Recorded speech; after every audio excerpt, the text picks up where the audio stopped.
I think almost all of the nervousness is over. I would have been really nervous for the whole process itself.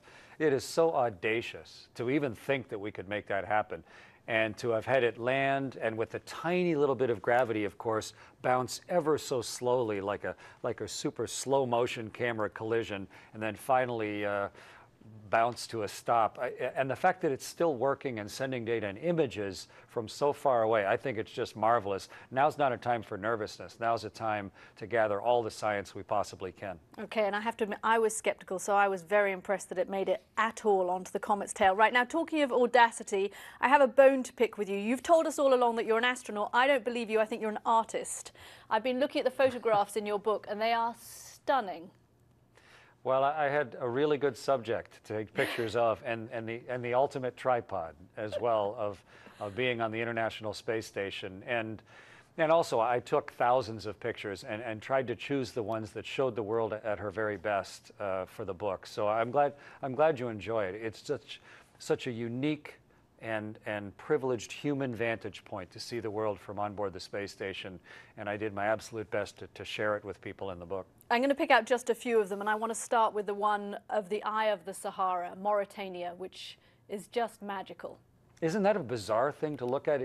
Even when you're staring at it, you're going, how can that possibly be there? But we use it as like as a get well point, like, I know exactly where I am now. There's the eye of the desert looking at me. Okay, so that's Mauritania, and then you can look across the Sahara or back up at Tripoli or across to right along the coast. So but it is so distinctive. It's like an all-day sucker that someone has taken one side off and left it there in the middle of Africa for a guidepost for astronauts. Yeah, Chris, nature provides some of the most extraordinary images. You've got the Himalayas, of course, you've got the Amazon forest, but there are some man-made features in this, and a couple of them are islands. I want to look at the pictures of Venice and the pictures of Manhattan, and particularly that one of Venice. I just find it magical. Yeah, I waited a long time to take that picture, Kathy.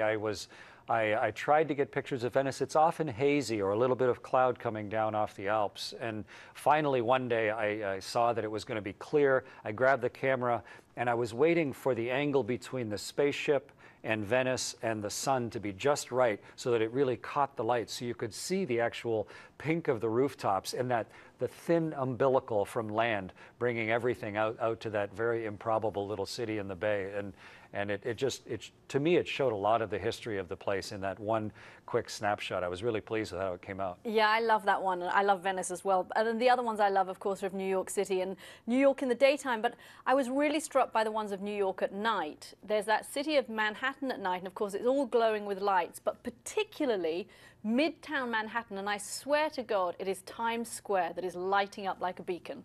It is. You can see the real nexus of where the strongest light is coming from. You see it in Las Vegas, you see it in Tokyo, and you definitely see it on Manhattan. The Central Park goes dark with the big rectangle, and I thought it was fun in the book to put the daytime picture and the nighttime picture next to each other, because we as astronauts see that everywhere, the weird sort of split of how it looks natural, but then the light points out exactly where the people have left the lights on.